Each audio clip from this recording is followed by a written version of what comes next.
Dear students, మనం పాలిసెట్కి సంబంధించిన ఈ ఫిజిక్స్ సబ్జెక్ట్లో రిఫ్రాక్షన్ ఆఫ్ లైట్ అనేటువంటి ఆ టాపిక్ని కంప్లీట్ చేసామండి. ఇక ఈరోజు మనం స్టార్ట్ చేయబోయేటువంటి మరొక లెసన్ ఏంటంటే human I and colourful world. Human I and colourful world.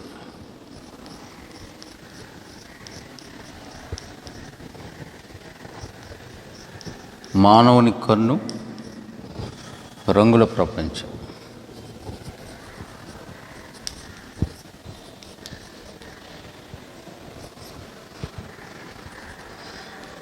రంగుల ప్రపంచం.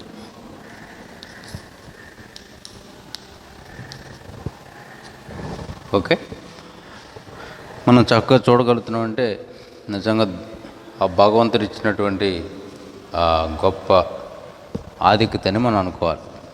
ఓకేనా కదండి. 3 days to see అని హెలెన్ కెల్లర్ అనే ఒక ఆవిడ ఒక మంచి స్టోరీ రాశారు. ఆవిడకి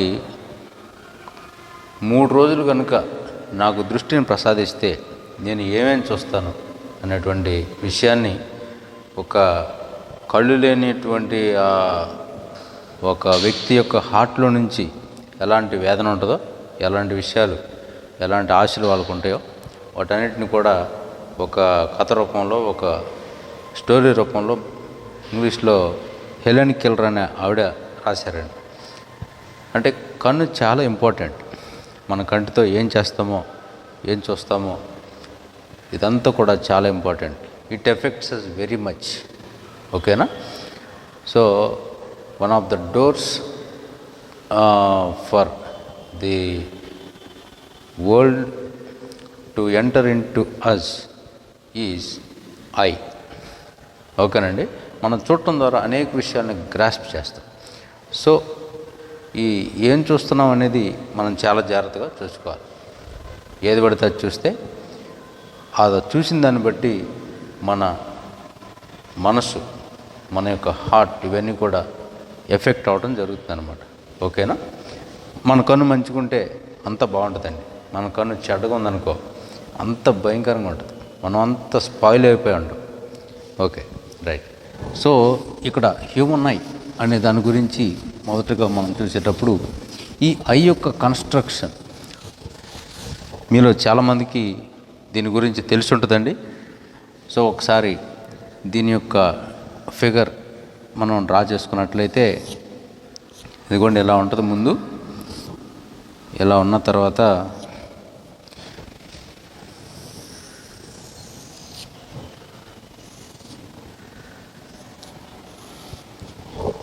ఇలా ఉంటుంది. ఈ చివర ఎక్కడో ఎలా ఉంటుందండి. ఓకేనా. ఇదిగో ఇలాగా క్విక్గా గీసేస్తాను చూడండి ఒకసారి.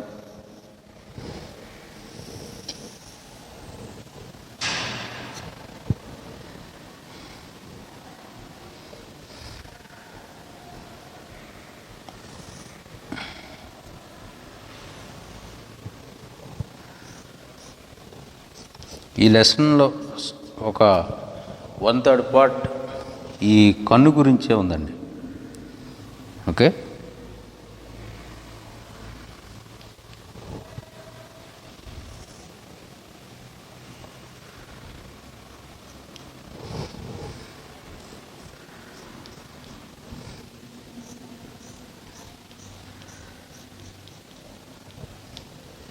దీనిలో ఉన్నటువంటి పార్ట్స్ గురించి మనకి ఎగ్జామినేషన్లో అడిగేటువంటి ఛాన్స్ ఉందండి. అందువల్ల మీకు దీనికి సంబంధించిన ఈ డయాగ్రామ్ని గీయటానికి నేను కొంచెం టైం తీసుకుంటున్నాను.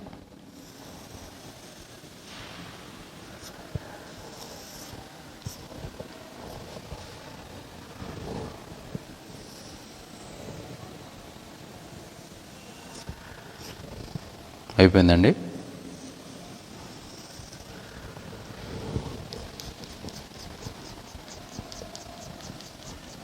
ఇదే మానవుని యొక్క కంటి నిర్మాణం.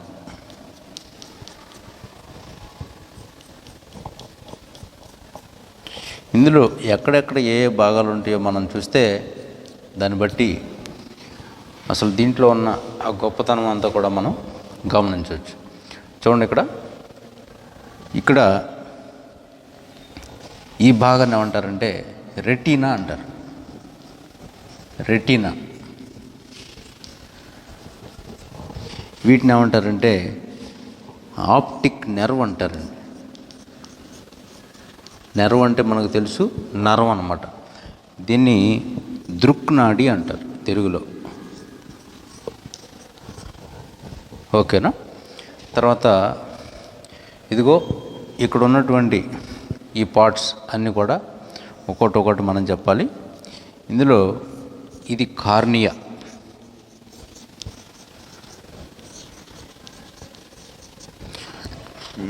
ఈ కార్నియా అనేది ఏంటంటే కంటిలో మనకు ముందు కనపడే భాగాన్ని ఈ కార్నియా అంటారండి. ఈ కార్నియా లోపల ఏముంటుంది అంటే ఇదిగో ఇక్కడ ఒకలాంటి లిక్విడ్ ఉంటుంది. దాన్ని ఏమంటారంటే నేత్రోదక ద్రవం అంటారు. అంటే కంట్లో నీళ్ళు, నేత్రోదక ద్రవం. మనమేం లోపల ట్యాప్లు ఏం తిప్పాం కదండి, ఆటోమేటిక్గా కళ్ళం నీళ్ళు వస్తాయి. ఎప్పుడన్నా బాధ వేసినప్పుడు కానీ, బాగా ఎక్కువ సంతోషం వచ్చినప్పుడు ఆనంద బాష్పాలు అంటారు కదా, ఇవన్నీ కూడా వస్తాయి. దీనికి కారణం ఏంటంటే కంట్లో ఈ నేత్రోదక ద్రవం ఉంటుంది అన్నమాట. ఓకేనా. యాక్వస్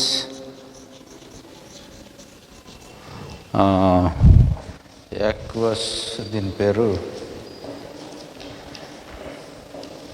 యాక్వస్ హ్యూమర్ అంటారండి. Aqueous humour. Okay, right. ఇక్కడ దీన్ని ఏమంటారంటే ఐరిస్ అంటారు. ఐరిస్ అనేది ఏంటంటే నల్ల గుడ్డు.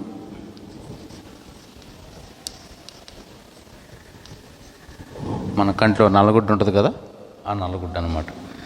తర్వాత ఇది చూడండి, ఇక్కడ ఈ చివర కొంచెం ఇవి ఉన్నాయి. వీటిని కండరాలు అంటారు.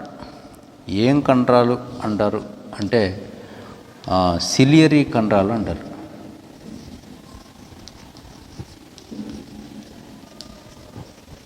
Ciliary muscles.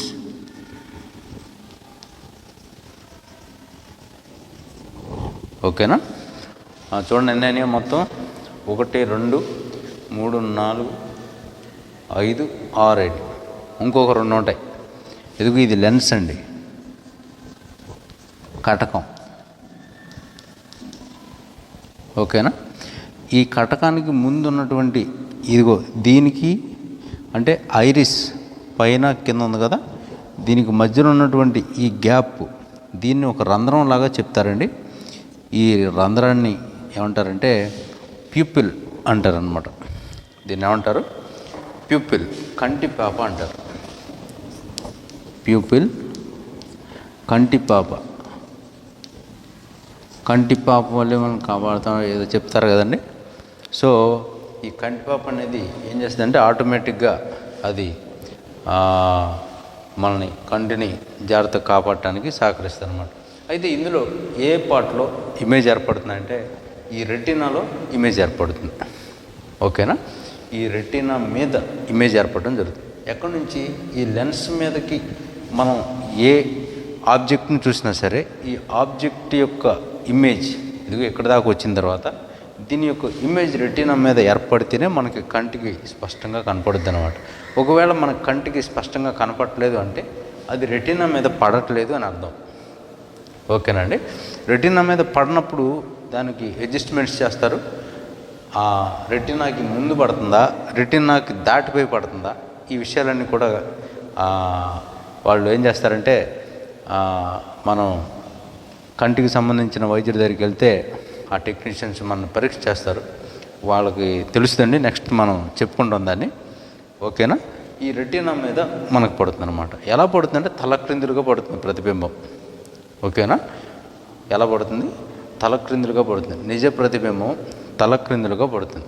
ఈ తలక్రిందులుగా పడినటువంటి ప్రతిబింబం దీని యొక్క ఆ సెన్సేషన్ అంతా కూడా ఎక్కడికి వెళ్ళిపోద్ది అంటే డైరెక్ట్గా ఇదిగో దృక్నాడి ద్వారా.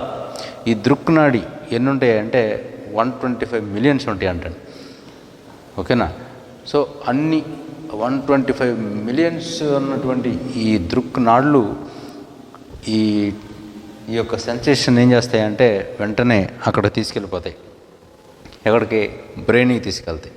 అందులో అక్కడ ఉన్నట్టుగా దాని యొక్క కలరు, లేకపోతే height, weight, what ever it may be, దాని యొక్క గుణగణాలు, నల్లగా ఉందా తెల్లగా ఉందా, అన్ని విషయాలు కూడా అక్కడ తెలియపరచబడతాయి.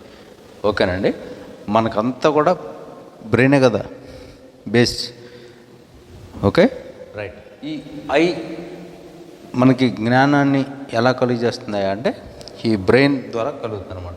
సో ఇక్కడ లెన్స్ అనేది ఇక్కడ రెటీనా మీద ఇమేజ్ ఏర్పడటానికి కారణమవుతుంది. ఇదిగో ఎక్కడి నుంచో వచ్చినటువంటి ఆ రేస్ అన్నీ కూడా ఇదిగో ఇలాగా ఒక పాయింట్ ఇమేజ్ లాగా పడతాయి. పాయింట్ ఇమేజ్ లాగా పడతాయి. ఓకేనండి? సో ఇది లెన్స్ అన్నమాట. మరి ఈ లెన్స్ వస్తువు యొక్క దూరం, లెన్స్కి ఏముంటుందండి మనకు తెలుసు, ఫోకల్ లెంత్ అనేది ఉంటుంది, నాభ్యంతరం ఉంటుంది. నాభ్యంతరం, ఫోకల్ లెంత్ అనేది ఉంటుంది. ఒక్కో లెన్స్కి ఒక్కొక్క ఫోకల్ లెంత్ ఉంటుందని మనకు తెలుసు. అయితే మరి కంటికి ఫోకల్ లెంత్ ఎంత ఉంటుంది అని మనం చూస్తే దీని యొక్క ఫోకల్ లెంత్ ఎంత, మరి వస్తువు దూరంగా ఉన్నప్పుడు దగ్గరకు ఉన్నప్పుడు ఒకేలాగా ఉండకపోతే ఈ రెటీనా మీద ఇమేజ్ ఏర్పడటం జరగదు. ఓకేనా?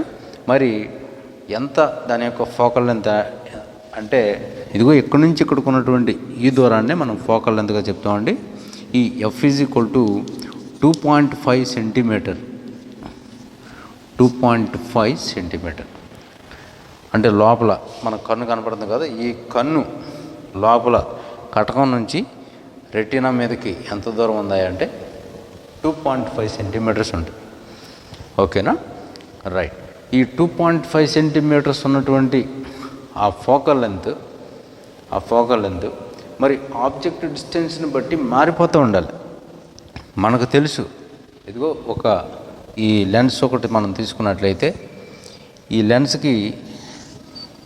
లెన్స్కి కొంత దూరంలో ఆబ్జెక్ట్ నుంచితే ఎక్కడ ఏర్పడుతుంది? ఫోకస్ దగ్గర ఎప్పుడు ఏర్పడుతుంది? ఇదిగో ఇది ఫోకస్ దగ్గర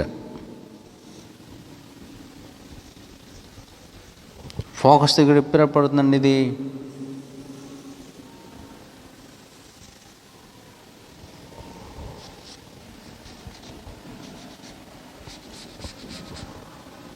ఫోకస్ దగ్గర పాయింట్ ఇమేజ్ ఏర్పడాలంటే ఏం జరుగుతుంది? ఇవన్నీ కూడా ప్యారలల్ లైన్స్గా రావాలి. వచ్చిన తర్వాత ఇవన్నీ ఒక పాయింట్ దగ్గర కలుస్తాయి. కన్వర్జింగ్ లెన్స్గా అది పనిచేయటాన్ని బట్టి అక్కడ ఫోకస్ దగ్గర కలుస్తాయి అన్నమాట. ఓకే. సో ఇక్కడ ఉన్నటువంటి ఆబ్జెక్ట్ ఇన్ఫినిట్ డిస్టెన్స్లో ఉన్నప్పుడు ఇగో ఇక్కడ ఏర్పడుతుందని మనకు తెలుసు. మరి దగ్గరగా ఉన్నప్పుడు ఎలా ఏర్పడుతుంది? ఇంకా కొంచెం దగ్గర అయినప్పుడు ఎలా ఏర్పడుతుంది? మరి ఇన్ఫినిట్ డిస్టెన్స్ కాదు, కొంత దూరంలో ఉన్నప్పుడు ఎలా అంటే డిస్టెన్స్ మారుతున్నప్పటికీ కూడా ఈ యొక్క ఫోకస్ పాయింట్ దగ్గరే ఇదంతా కూడా మరి ఆ ఇమేజ్ ఫార్మేషన్ జరగాలి అంటే, పాయింట్ ఇమేజ్ రావాలి అంటే ఇక్కడ అడ్జస్ట్మెంట్స్ జరగాలి. ఇక్కడ అడ్జస్ట్మెంట్స్ జరగడానికి ఉపయోగపడే ఏంటంటే ఇదిగో ఈ సిలియరీ కండరాలు అంటారండి, సిలియరీ మజిల్స్.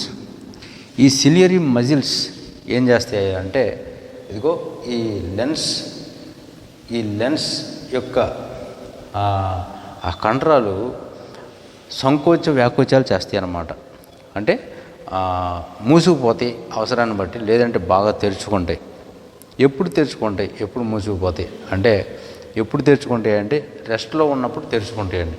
రెస్ట్లో ఉన్నప్పుడు అంటే ఎలా అవుతుంది అని మనం గమనిస్తే, రెస్ట్లో ఉన్నప్పుడు అంటే ఆబ్జెక్ట్ యొక్క డిస్టెన్స్ దూరంగా ఉన్నప్పుడు అవి ఎలా ఉంటాయి అంటే రెస్ట్లో ఉంటాయి. రెస్ట్లో ఉంటాన్ని బట్టి ఈ యొక్క రేడియస్ ఆఫ్ కర్వేచర్ అనేది పెద్దగా అవటం జరుగుతుంది. ఓకేనా? ఇది రేడియస్ ఆఫ్ కర్వేచర్ పెద్దగా అవటం వలన ఈ యొక్క ఫోకల్ లెంత్ ఆటోమేటిక్గా దీనికి సంబంధించి అక్కడి నుంచి ఇక్కడికి తీసుకునేటువంటి ఆ యొక్క రేస్ని అలా తీసుకోవటానికి ఫోకల్ లెంత్ని అడ్జస్ట్మెంట్ చేసుకోవడానికి ఇది ఉపయోగపడుతుంది అనమాట. ఓకేనా. దీన్ని అకామిడేషన్ అంటారండి, సర్దుబాటు అంటారు. ఈ సర్దుబాటు అంతా కూడా ఇదిగో ఈ కంట్రోల్ చేస్తాయి అన్నమాట. ఓకేనా. రైట్. మరి తక్కువ దూరంలో ఎంత దూరంలో మినిమం ఉంచుకోవాలి దాన్ని అంటే 25 సెంటీమీటర్స్ కనీస స్పష్ట దృష్టి దూరం అని చెప్తారండి. కనీస స్పష్ట దృష్టి దూరం, the minimum sight, minimum distance ఎంత ఉండాలి మనకు ఆబ్జెక్ట్ డిస్టెన్స్ అంటే ఓకేనా 25 సెంటీమీటర్స్ ఉండాలి. 25 సెంటీమీటర్స్ కంటే ఇంకా ముందుకు తెచ్చామనుకో మనకు అది ఆబ్జెక్ట్ యొక్క ఇమేజ్ లోపల ఏర్పరుస్తుంది, మనకు బ్లర్డ్గా ఉంటుంది, మనం దాని యొక్క ఇమేజ్ని చూడలేము, దీన్ని స్పష్టంగా మనం చూడలేము. ఓకేనా. సో కంటికి ఉన్నటువంటి ఆ యొక్క విషయం ఏంటంటే కనీసం మనం చూడగలిగినటువంటి స్పష్ట దృష్టి దూరం 25 సెంటీమీటర్. 25 సెంటీమీటర్ కంటే ఎంత దూరం అయినా సరే మనం చూడగలుగుతాం. ఓకేనండి. రైట్. మరి ఇవన్నీ కూడా దీనికి ఉన్న పార్ట్స్ అండి. తర్వాత ఈ ఆప్టిక్ నర్వ్స్లో కొన్ని ఇవి ఉంటాయి. ఏముంటాయి అంటే కోన్స్ అని రాడ్స్ అని ఉంటాయి. Cones and rods. Cones rods ఉంటాయి. కోన్స్ అంటే శంకులు,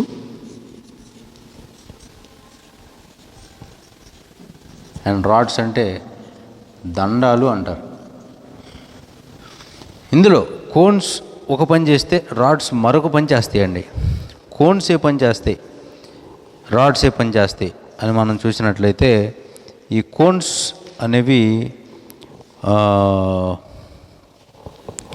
ఈ కోన్స్ ఏం చేస్తాయంటే రంగులను గుర్తిస్తాయి. రంగులు, కలర్స్. మరి రాడ్స్ ఏం చేస్తాయి, దండాలు ఏం చేస్తాయి అంటే కాంతి తీవ్రతను గుర్తిస్తాయండి. Intensity of light.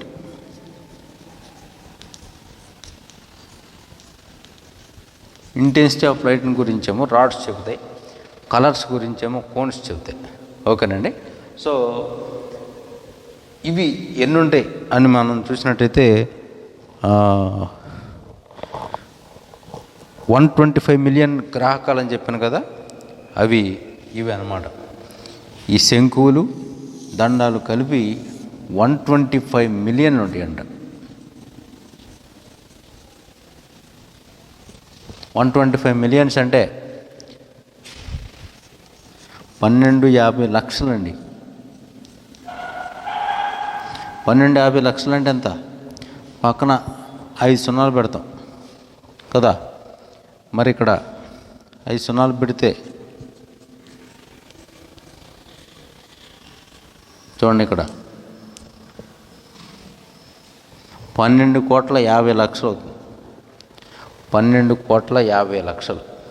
ఓకేనండి. అన్నీ ఏమంటాయి, కోన్స్ అండ్ రాడ్స్ ఉంటాయి. ఇందాక మీకు ఆప్టిక్ నెర్వ్స్ అని చెప్పాను. ఆప్టిక్ నెర్వ్స్ కాదండి, ఆప్టిక్ నెర్వ్స్ ఏంటంటే 1 మిలియన్ ఉంటాయి.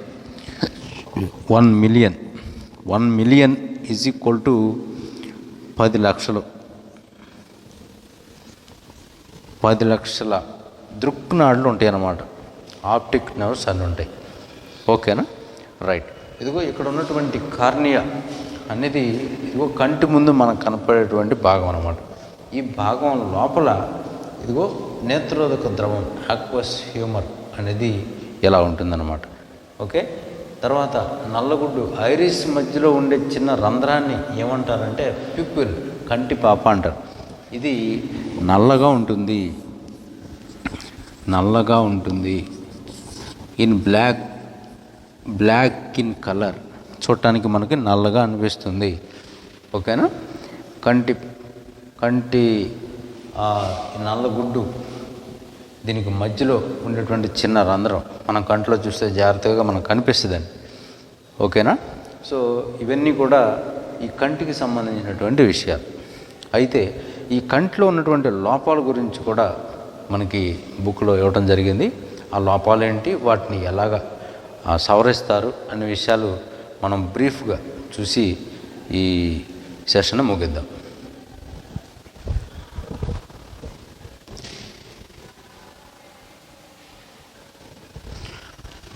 ఇక్కడ మరొక విషయాన్ని మనం గమనిస్తే,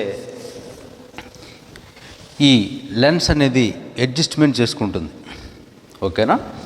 ఇలాగా కన్ను ఉందనుకోండి, ఈ కంట్లో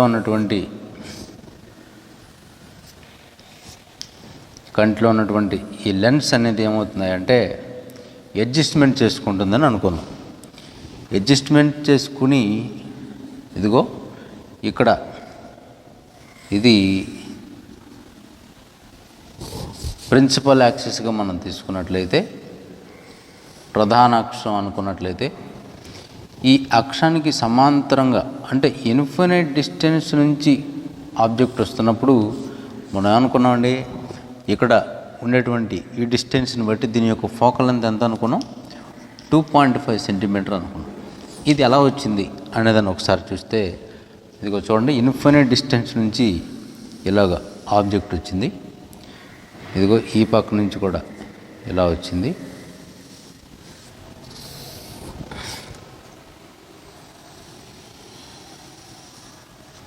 ఇవేమవుతాయి అంటే ఇదిగో అక్కడ మీట్ అయినాయి. ఇది ఇమేజ్ డిస్టెన్స్ అవుతుంది. ఇది ఇన్ఫినిటీ అనేది ఆబ్జెక్ట్ డిస్టెన్స్ అవుతుందండి. మనకు ఉంది ఒక ఫార్ములా. ఏంటి ఆ ఫార్ములా? 1/f = కటక సూత్రం ఉంది కదండి, lens formula. 1/f = 1/v - 1/u అని రాస్తాం. సో ఇక్కడ ఈ డిస్టెన్స్ ఎంత అంటున్నాను నేను? 2.5 సెంటీమీటర్ అంటున్నా. ఓకే, 1/2.5 - 1/∞. 1/∞ అంటే ఎంత అవుతుంది? = 1/2.5 - 0. కాబట్టి దీన్ని తీసిపరాదు. సో 1/f = 1/2.5 అంటే f ఎంత అంటే 2.5 సెంటీమీటర్స్ అవుతుందండి. ఇది ఎఫ్ యొక్క మ్యాక్సిమం వాల్యూ. గరిష్ట నాభ్యంతరం కంటికి ఎంత ఉంటుంది అంటే ఇదిగో ఎంత ఉంటుంది అన్నమాట, 2.5 సెంటీమీటర్స్ ఉంటుంది. ఓకేనా? మరి కనిష్ట నాభ్యంతరం ఎంత? మరి ఎందుకు గరిష్టం కనిష్టం అంటున్నామంటే, వస్తువు యొక్క స్థానాన్ని బట్టి కన్ను సర్దుబాటు చేసుకుంటుంది. ఈ కండరాల యొక్క కదలికను బట్టి అది సర్దుబాటు చేసుకుని దూరం వాటిని చూడటానికి, దగ్గర వాటిని చూడటానికి, దగ్గర వాటిని చూసేటప్పుడు ఏమవుతుంది, కండరాలు ఎక్కువ మూసేయాలి. కాబట్టి అవి వాటికి వర్క్ ఎక్కువ అవుతుందండి. పెద్దవాళ్ళు అయ్యేటప్పటికి ఆ కండరాలు సరిగ్గా పని చేయకపోవటం వల్లనే దగ్గర విషయాలను సరిగ్గా చూడలేరు, చదవటానికి ఇబ్బంది పడతారు. దూరం అయితే చూడగలుగుతారు కానీ దగ్గరికి చూడలేరు. ఓకేనా? రైట్. దగ్గరికి చూడలేకపోవటానికి వచ్చినటువంటి ఆ సమస్యల్ని లెన్సెస్ ఉపయోగించి సరిచేస్తారనమాట. Okay, right. ఎఫ్ యొక్క మ్యాక్సిమం వాల్యూ అంటే గరిష్ట నాభ్యంతరం కంటికి ఎంత ఉంది అంటే 2.5 సెంటీమీటర్ ఉంది. మరి కనిష్టం ఎంత ఉంటుంది దాన్ని కూడా మనం చూస్తే, సపోజ్ ఇదిగోండి ఎల్ అనేటువంటి కనిష్ట స్పష్ట దృష్టి దూరం అనేది ఒకటి ఉంది కదా, అక్కడి నుంచి కనుక మనం ఈ లెన్స్ మీదకి ఇలాగ ఐ లెన్స్ మీదకి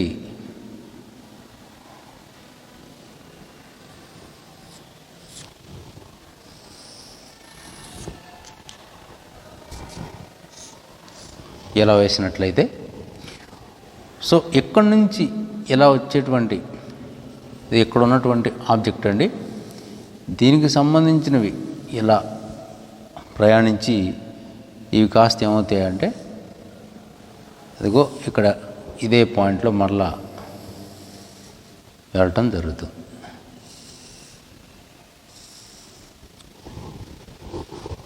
మరి అప్పుడు దీని యొక్క ఫోకల్ లెంత్ ఎంత? ఇది వి, ఇది యు. ఈ యు వాల్యూ ఎంత అంటే 25 సెంటీమీటర్. ఎందుకని? కనిష్ట స్పష్ట దృష్టి దూరం. ఓకే, లీస్ట్ వాల్యూ అనమాట. అంతకంటే దగ్గరకు వస్తే మనకి అది సరి కనపడదండి. దాన్ని ఇంగ్లీష్లో ఏమన్నాడంటే కనిష్ట స్పష్ట దృష్టి దూరాన్ని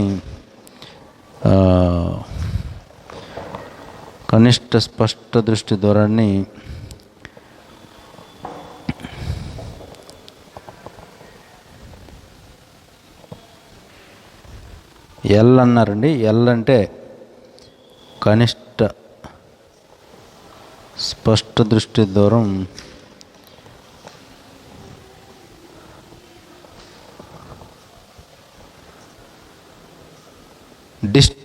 least distance of distinct vision. Least distance of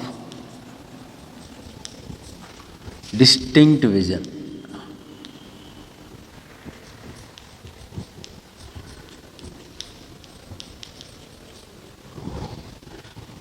కనీస స్పష్ట దృష్టి దూరం.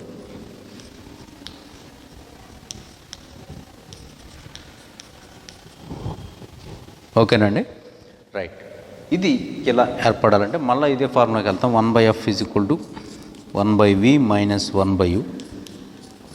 ఇందులో 1/u వాల్యూ ఎంత అంటే 1/v ఎంత? v ఎంత అండి? 2.5 అన్నాం కదా, రైట్. మైనస్ 1/u అంత 1/-25. ఓకేనా, రైట్. ఇప్పుడు ఎఫ్ వాల్యూ మనం క్యాలిక్యులేట్ చేయాల్సి ఉందండి. సో ఎఫ్ వాల్యూ క్యాలిక్యులేట్ చేసేటప్పుడు ఇక్కడ 1/f = 1/2.5 + 1/25. ఇది కనుక మనం క్యాలిక్యులేట్ చేసినట్టయితే మనకి ఎంత వస్తుందయ్యా అంటే చూడండి, ఇది 25 అనేది ఎల్సిఎం అవుతుంది. ఇది 10 టైమ్స్ పోతుంది కాబట్టి ఇక్కడ 10 అవుతుందండి, ప్లస్ ఇక్కడ 1 అవుతుంది. అంటే 11/25 అనేది 1/f యొక్క వాల్యూ. ఓకేనా. మరి ఎఫ్ యొక్క వాల్యూ కావాలంటే 25/11 వేయాలి. ఎన్నిసార్లు పోతుందంటే ఇదిగో 2 సార్లు పోయింది, 22. పక్కన 30 ఉంది, 30లో మళ్ళా 2 సార్లు పోతుంది, 8 ఉంటుంది. 8 80 అంటే 7 సార్లు పోతుంది.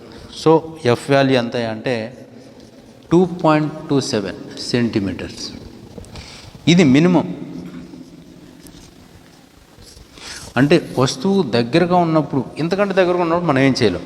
ఎంత దగ్గరగా ఉండాలంటే least distance of distinct vision, కనీస స్పష్ట దృష్టి దూరం, అక్కడి నుంచి మాత్రమే మనం చూడగలం. అక్కడి నుంచి ఎంత దూరం అయినా సరే మనం చూడవచ్చు.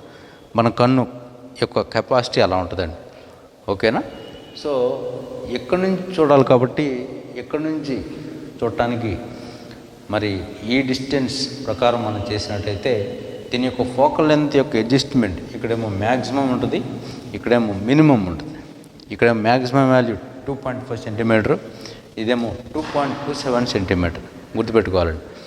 కంటి యొక్క నాభ్యంతరం, కంటి కటకం యొక్క నాభ్యంతరం విలువ కనిష్టం ఎంత అంటే 2.27 సెంటీమీటర్, గరిష్టం అంటే 2.5 సెంటీమీటర్స్. ఎక్కడి నుంచి ఎక్కడి వరకు ఉంటుంది అంటే 2.27 నుంచి 2.5 సెంటీమీటర్స్ వరకు ఉంటుంది అని మనం చెప్పుకోవాలి. ఓకేనా, రైట్.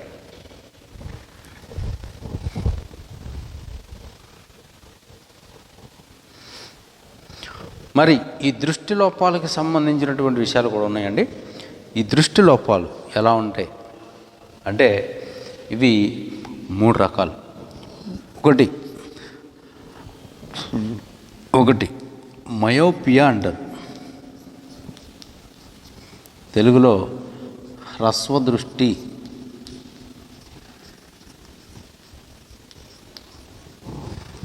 హ్రస్వదృష్టి అంటే దగ్గర వాటిని చూడగలగటం.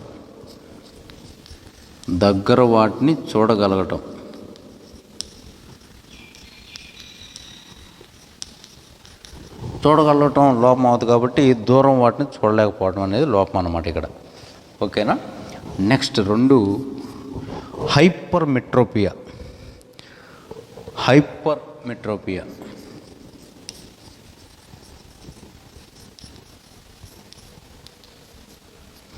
దీనికి దీర్ఘదృష్టి అని పేరు. దీర్ఘదృష్టి అంటే దూరం వాటిని చూడగలుగుతారండి.